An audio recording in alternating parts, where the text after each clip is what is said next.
Jangan tak tahu, ikan tongkol pun sedap dibuat acar.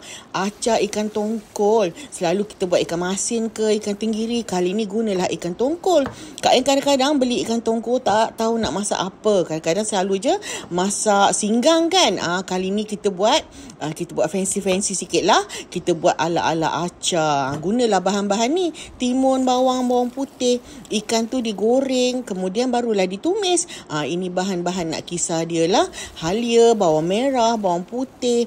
Yang penting ditumis dengan biji sawi nak bagi wangi. Masaklah sampai dia naik minyak sampai garing, masuk garam macam biasa, masuk gula lebih sikit dan kena bubur cuka.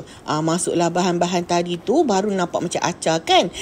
Masukkanlah ikan, masak lama sikit. Ikan tongkol ni susah nak pecah isi dia, memang sesuai lah nak masak acar, sedap.